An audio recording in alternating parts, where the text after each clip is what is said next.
Well, hello and welcome to Silverstone. Now, some of you may be wondering how I'm doing this, seeing as the save game file corrupted. If you don't follow me on Twitter, basically what I'm doing is I've put a log of the previous standings for the career mode, and I'm using Grand Prix mode for the rest of the season, so I can just finish season 1. And I'm going to put a log in a spreadsheet, so it's all realistic. So I just want to give a big shout out to James Casey, or at TheF1Show, as many of you know him as, and also Stopmat1998 as well, because he put a comment in the comment section, for coming up with this idea. Their channels are in the description below. Anyway, now coming to the end of my Q1 time, as you can see I'm driving as Perez, because that's a driver I originally replaced in the original series, so that's why I'm driving as him.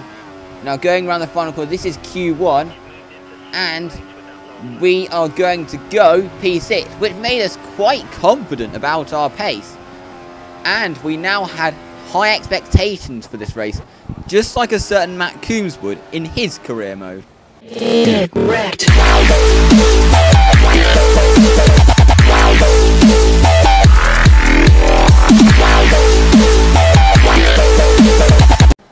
Anyway, now going into Q2, basically what I did there was I was just getting revenge, because basically if you've subscribed to Stopmat1998 HD, then you would have seen that he includes a picture of me in his video, so I was basically just getting my revenge on him for that.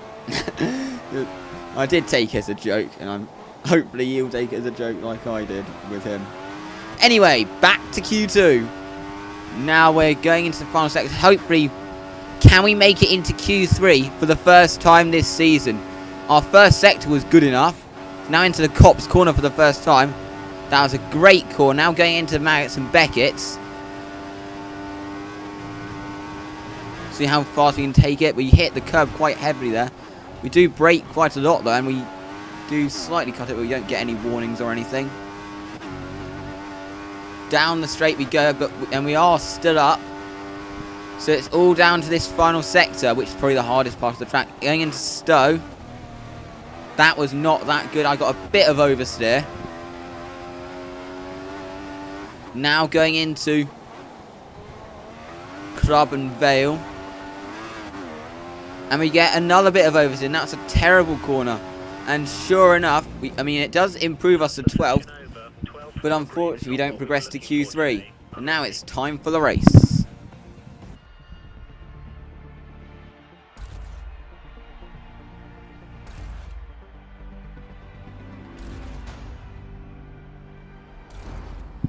Right, I'm all hyped up, ready to go. At my favourite track on the F1 2014 calendar. Lights out and away we go. It looks like we get a poor start off the line. We don't manage to make any position on the initial getaway, but going into someone, everyone brakes. And as also, I actually tapped the back of Hulkenberg. But now going into Village, we are able to make quite a few positions, and we are actually able to get up into 6th place in the end as we head through the loop, because we almost cycle glitch off the McLaren, and then Massa slows down going into Aintree Corner. So that was a great start. So we're now having the 6th behind a Mercedes as well. Obviously we weren't expecting to be able to catch it, Hamilton, because the Mercedes obviously is OP in 2014. And that gave me a good feeling about this race, that it could be my best result of the season. But would I be able to hold 6th going into the remainder of the race? Because there are 13 laps still to go, and a lot could happen. Not very much actually happened in the first stint. You can see going into Maggots and Beckett and Chapel, where we make a slight mistake, and then this could allow Massa to catch us. He has DRS. I have to take defensive line going into Stowe Corner, but we are able to defend the position. So Now skipping on to lap 7. Massa pitted a lap early and we're actually up into 3rd. See if we can actually stay ahead of him. So now into the pits is obviously a very slow pit lane because, in terms of speed there, because of, if it wasn't for that, then it would take out a chunk of the track. In our factor, in the AI, you can actually set fastest laps in the pit lane. Anyway, new set of primes on. We're scheduled to go to the end on lap, starting from lap 8. So we're ahead of Magnussen. We don't have to wait for anyone. And as you can see, we are able to stay in 6th place. We're almost ahead of Vettel for 5th, which is something.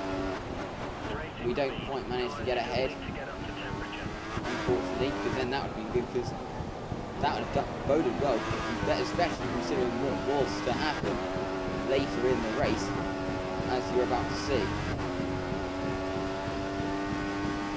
So now skipping on to lap 12, I've got, as you can see, I've got Magnussen right on my gearbox, looking overcast but no chance of rain. I have to defend going into Magnussen Beckett.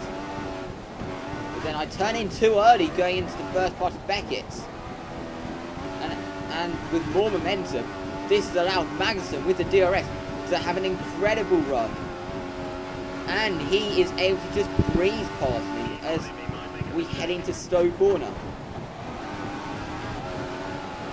Which really was not what we wanted. So, we tried to stay with him for the final lap,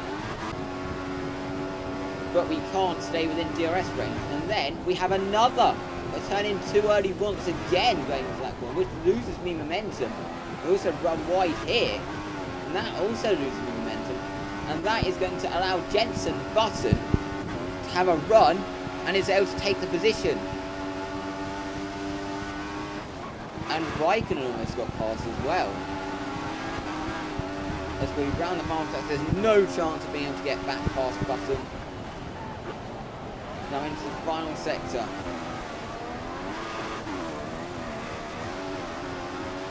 Into the final corner, we're going to finish in 13th. Not 13th, 8th. We're going to finish in 8th. I was looking at the lap counter, but finishing in 8th to be equal our best performance of the season so far. But it's a disappointing race. I thought that I could have finished a lot higher. See, 8th ahead of Raikkonen, and we don't manage to move ahead of Bottas because we don't get enough points. See, here is the driver's standing. We stay in 12th, but only 1 point behind Bottas. So now in the constructors' standings, we stay in 5th ahead of Williams. Anyway, thank you for watching. We'll see you in Germany.